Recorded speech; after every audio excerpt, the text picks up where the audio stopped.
Welcome back to Sleeping with History. Today, we'll take a look into why it sucked to be a peasant during the Dark Ages. The day began long before sunrise.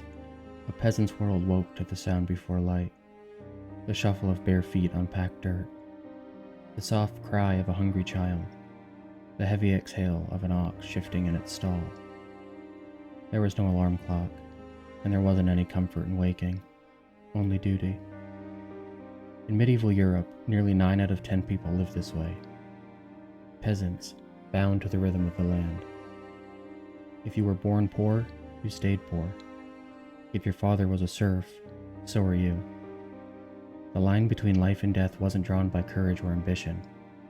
It was drawn by the harvest. When people imagine the Dark Ages, they often picture knights in armor and kings on thrones. But those figures were the rarest of rare. The real Middle Ages, the world that fed the castles and kept the cathedrals standing, was built by people who owned almost nothing. Imagine waking up there. The air is cold and smells of ash and damp straw. You sleep beside your family, all huddled together for warmth. The fire's gone out during the night, and your breath shows white in the dark. The floor beneath you isn't wood.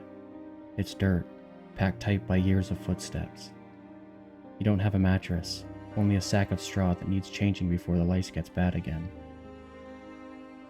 The first light seeps through cracks in the wall. You rise and take a step outside. The world's gray and wet, mud everywhere, even in the summer.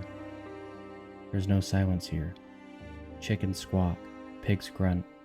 Someone nearby is coughing. You stretch your back and it already hurts, and the day hasn't even begun. You belong to the land, but not in the way you might think. In most of medieval Europe, a peasant didn't own his fields.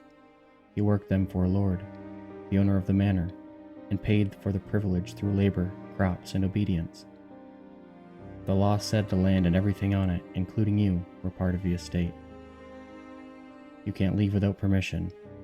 You can't hunt the animals, even if your children were starving. You lived beneath the authority of the manor, the church, and the seasons. 3 masters that never rested. Life was predictable, but never secure. If the harvest failed, famine followed. If you got sick, you prayed, because medicine was rare, and doctors didn't visit peasants. The word freedom existed, but for most people, it was a story they heard about from others. For a medieval peasant, the world was both vast and impossibly small. You knew the fields, the forest edge, the road to the nearest village, and little beyond that. Travel was dangerous, slow, and expensive. Most people lived and died within 10 miles of where they were born. And yet, this was the backbone of Europe, a civilization carried by calloused hands and bent backs. The work was endless, but it held the world together. Every loaf of bread that fed a noble's table, every stone lifted to build a church. It began in the mud under a peasant's feet. You didn't choose this life. No one did. You were born into it, the same way your parents were, and their parents before them. In the Middle Ages, your social position wasn't a ladder you could climb. It was more like a wall. The system was called feudalism, and it ran everything. At the top were the kings and the nobles, and at the very bottom were the peasants, the people who worked the land in exchange for protection. It sounds simple on paper, but in practice, it meant one thing. Your life wasn't really yours.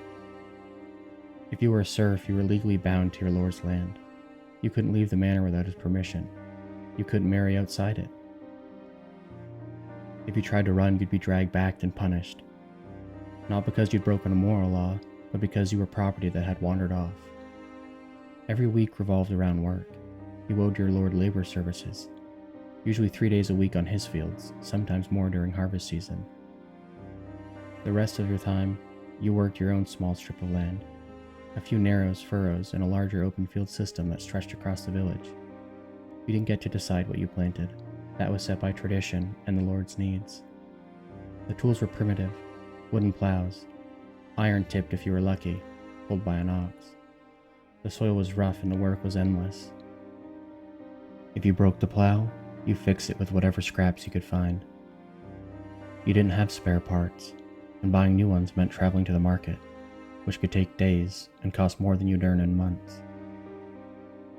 The manor was more than a home for the Lord. It was the center of your world, the court, the granary, the workshop, the place where all power flowed from. The Lord himself might not have been cruel. In fact, many didn't even live on their estates full-time, but his officials did, bailiffs and reeves who collected rents, enforced rules, and made sure you knew your place. If you didn't deliver your fair share of grain or labor, there were fees. If you couldn't pay, there were punishments. Sometimes it was extra work, sometimes it was worse. And if you thought you could appeal to the king, you couldn't. The law itself protected the system that kept you in chains. The church played its part too. Priests taught that hard labor and obedience were holy virtues, that your suffering in this life earned you peace in the next. The idea wasn't to change your fate, but to endure it faithfully. And so you did, because what choice would you have? When the sun rose, you worked. When it rained, you worked. When it snowed, you worked slower, but you still worked. Your hands cracked open from cold and clay, and you wrapped them in rags because gloves were a luxury you'd never see. And yet, amid all this, life went on. You laughed sometimes, at the tavern or around a fire. You fell in love. You raised children. You found tiny bits of joy, a good harvest, a warm meal, a song sung after dark. Because even when you didn't own your life, you still tried to live it. If you were a peasant, hunger wasn't a rare visitor. It was a family. Even in good years, most people lived close to the edge.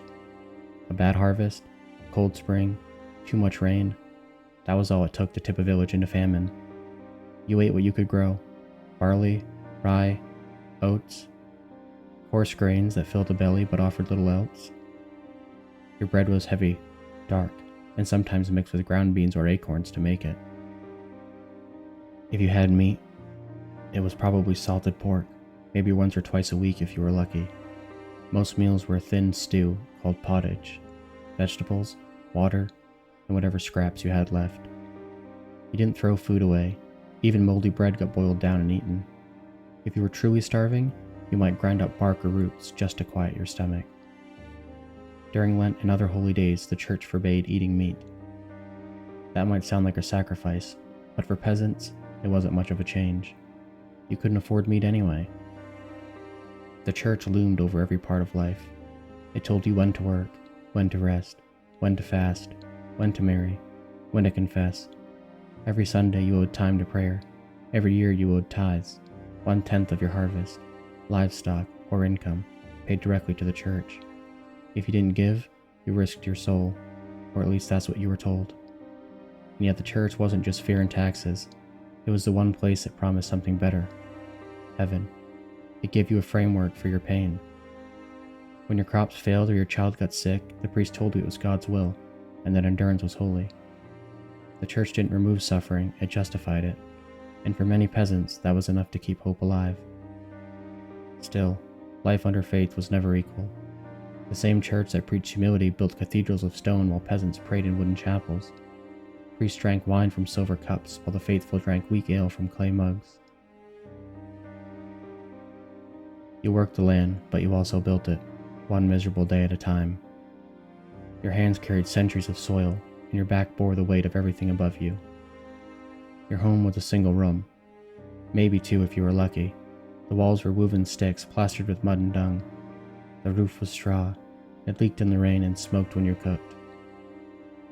There wasn't a chimney, just a hole in the roof where the smoke drifted out slowly, or not at all. The air inside was always thick. Furniture was simple: a few stools, a table, maybe a chest if you owned more than one set of clothes. The bed was straw on the floor, shared by the whole family, and sometimes a chicken or two for warmth. You didn't bathe often. Water was cold, and soap was scarce. Instead, you wiped down with a damp cloth, and maybe used ashes as a scrub. Fleas and lice were constant companies.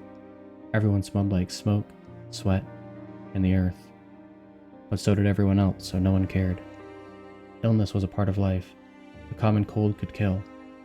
Medicine was mostly superstition, herbs, prayers, charms, and whatever wisdom the village wise woman had passed down.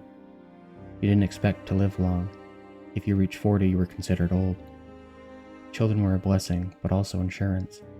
You needed them to help in the fields, to tend the animals, to carry water. And you needed them because not all of them would survive. Half of the children born in medieval Europe died before adulthood. And yet, life wasn't just misery. There were moments of color, festivals, feast days, and fairs. When the church allowed it, the village came alive. Music, dancing, laughter, ale brewed too strong. You might not have owned anything, but for one day, it didn't matter. The Lord might even host a tournament nearby, and you'd watch from the edge of the crowd, cheering for a world that wasn't yours. In 1347, a new terror arrived. It came on ships, carried by fleas that fed on rats, and within a year, it was everywhere. Black Death. At first, no one understood what it was. People thought it was bad air, or a punishment from God, or witchcraft. But it didn't matter what they believed. It all killed the same. Within a few years, a third of Europe was dead. Whole villages vanished. Fields lay empty, plows rusting, animals wandering without masters. For the peasants who survived, everything changed. With fewer workers left, labor suddenly had value. For the first time in centuries, a peasant could demand better pay, or even move to another manor that offered more. The ruling class panicked. Laws were passed to freeze wages, to tie workers back to their old lands, to keep the system from unraveling. But the people had tasted power, and they didn't forget. In 1381, England erupted. The Peasants' Revolt, led by men like Wat Tyler and John Ball, shook the kingdom. They marched on London, demanding fair taxes and freedom from bondage. For a brief moment, it seemed like the world might actually change. But it didn't. The rebellion was crushed, its leaders executed, and the old order restored. Still, something had shifted. Even if the lords didn't see it yet, the peasants did, and they wouldn't stay silent forever. Centuries passed and the peasants remained. Emperors rose and fell, kings were crowned and killed, but the people who worked the soil kept going. They built Europe with their bare hands, one harvest, one stone, one breath at a time. Most of their names are lost. You'll find no records of them, no portraits, no songs written in their honor. But everything you see, every old village, every field still plowed today, carries their fingerprints. The medieval peasant wasn't a hero or a villain. They were human, tired, faithful, stubborn, and endlessly resilient. They carried the world on their backs, and yet the world rarely thanked them. In the end, it was their labor, not the kings or knights, that kept civilization alive. The castles crumbled, and the crowns tarnished, but the soil remained, and so did the people who worked it. If you listen closely, maybe you can still hear them. The echoes of their footsteps in the field, the whispers of those who lived and died in the shadow of the manor. They didn't write it, they lived it. By the 1400s, serfdom across Western Europe was fading. More and more peasants bought their way to freedom or simply walked away from the land. In some places, like England and France, it nearly disappeared. In other places, like Eastern Europe, it lingered longer, but the old order was dying all the same. For the first time, the common people began to have a say in their own lives, not through rebellion, but through simple, stubborn survival. By working, by leaving, by refusing to live as property, they forced the world to change. It didn't happen overnight, but brick by brick, law by law, the foundation of feudalism gave way to something new, the first shadow of a working class, the faint outline of modern freedom.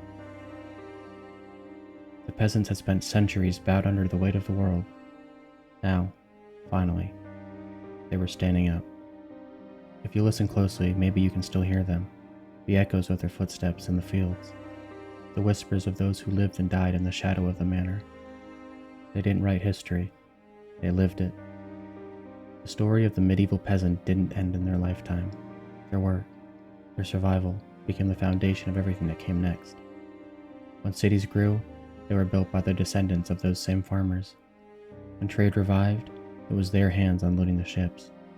And when new ideas began to spread about freedom, about worth, they were the quiet proof that the lowest life still mattered. The Renaissance, the printing press, the modern world, none of it could have existed without the centuries of labor that came before it. The peasants didn't just survive history, they fed it. If you stand in a European field today, you can still see their mark. The ancient furrows carved by wooden plows, the outlines of long-vanished villages, the ruins of walls they built stone by stone. Their names are gone, but their work endures. The medieval peasant didn't leave behind great monuments or written legacies. They left behind something quieter, but far stronger. The proof that civilization doesn't rest on the kings or castles. It rests on ordinary people who never stopped working, no matter how unfair the world became. Maybe that's what history really is. Not the rise and fall of rulers, but the sound of millions of unseen lives pushing forward through hunger, fear, and time. In the end, the story of the medieval peasant isn't one of glory, it's one of endurance. They were born with nothing, given little, and remembered by few. But without them, there'd be no kingdoms, no cathedrals, no civilization at all. History may forget their names, but it still stands on their shoulders. The peasants didn't live for history, they lived for the next sunrise, for food, for family, for survival. And yet, through that endless struggle, they changed the world in ways they'd never see. Not through rebellion or power, but by simply refusing to disappear. They carried the weight of the world, and though the world rarely thanked them, it could never have stood without them. If you've enjoyed this story and want to keep exploring the forgotten corners of the past, be sure to like, share, and subscribe. It helps the series reach more people who love history told the way it was lived. And as always, sleep well and remember, history never truly sleeps.